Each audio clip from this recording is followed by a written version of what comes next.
So, all right, Duke Nukem Forever. I remember being completely floored by the reveal, which I believe at that point was the Quake 2 engine, and it was this Vegas demo with just all these cool scenes in it.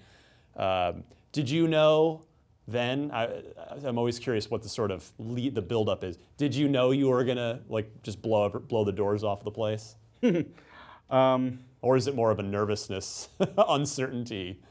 Never really get that nervous about it because Duke was still on top of the world at the time, and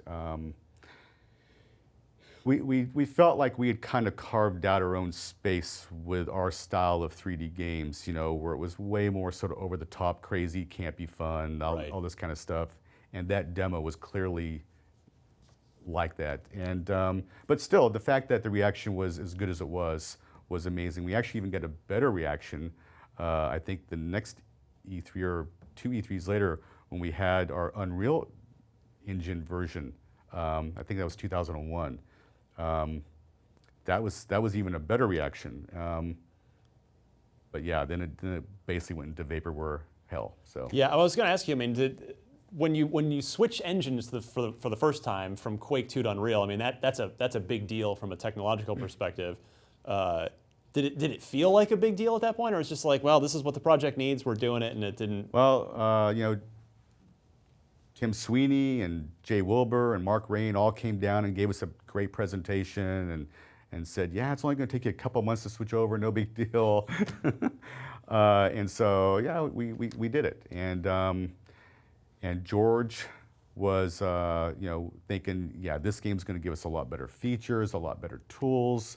We'll be able to make a better game. So, at the time, it seemed to make sense. At what point did you start to worry that the finish line was not approaching? For me, around 2003, and I remember having conversations with George, about, I just don't think we are a big enough company to pull this off. And I even made suggestions about, what about handing this over to, for instance, Digital Extremes? And I talked to James Schmaltz over there, and he loved the idea. And Christoph Hartmann at Take-Two, he loved the idea. I just couldn't get George to buy in on the idea. Because I just felt like we were not, my argument to George was we need to almost like immediately double the size of our studio to get this thing out, because what happens is that, a new game will come out that blows the doors off of what we're doing, like Half-Life or Half-Life 2. And therefore let's go back to the drawing board and add more features to the engine, and we're just always playing catch up because our team's too small to ever really kind of get ahead and maintain the kind of lead we want. So, near the end there, we actually did finally embrace the idea of bringing in other producers and a lot more people, but it was just too late. And Take-Two had lost their patience with us, and they didn't want to keep funding anything else. So, but definitely 3 or 4 years before that, I saw the writing on the wall. Did you ever consider canceling it outright? No, I don't. It would have never have been necessary to cancel it, because Take-Two would have supported the idea of us giving the game to another developer. Yeah. So I think more or less just answered the question, but if you could go back in time, what would you have done differently? Well, I mean, I felt like I did all I could do. And when you have a partner, you can't just make a single decision and force them to agree to it. So I don't know what I could have done better. Yeah, fair enough. So did you play through the final game that ended up getting released, finished up by the ex 3D Realms crew and Randy Pitchford's team? No. No. But I did play through the version before we handed it off to them. Yeah. And I was very up on what was going on. And then when I had Randy come down, I knew we had a strong pitch, and he really liked it too. But when they took it over, I was basically kind of divorced of it at that point. Right. They didn't want my involvement in any way, and so I stayed out. I know there was a little bit of a legal dispute there for a little while. Would Take-Two? Wasn't it with you guys specifically? That came way later. Later, okay. But yeah, Take-Two did sue us. But honestly, I don't know what they were suing us about because we never took any money from them.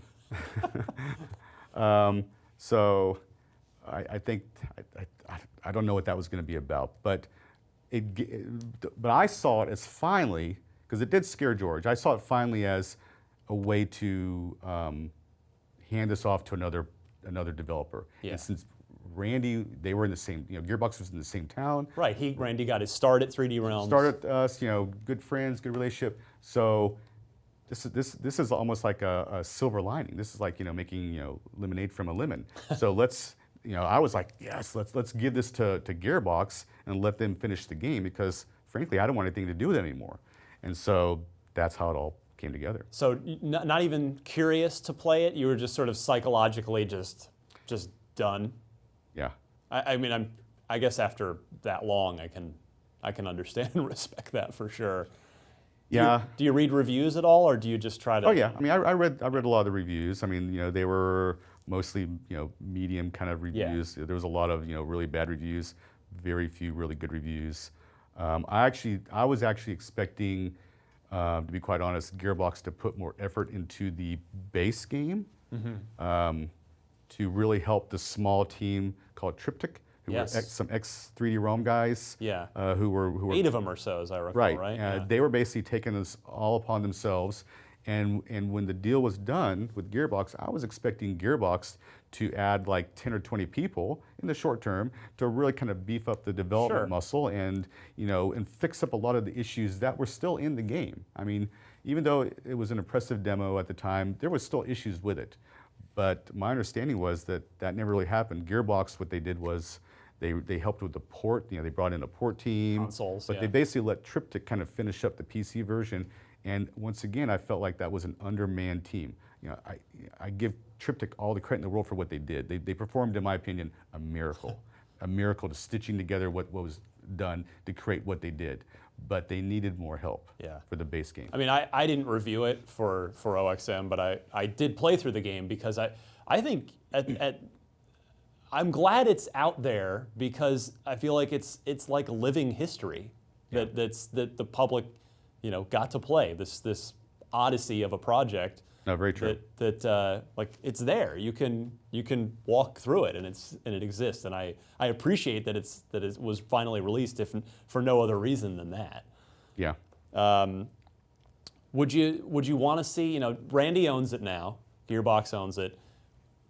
Would you want to see Duke come back and see him start up a new Duke project at some point? Well, yeah. I definitely want to see more Duke games.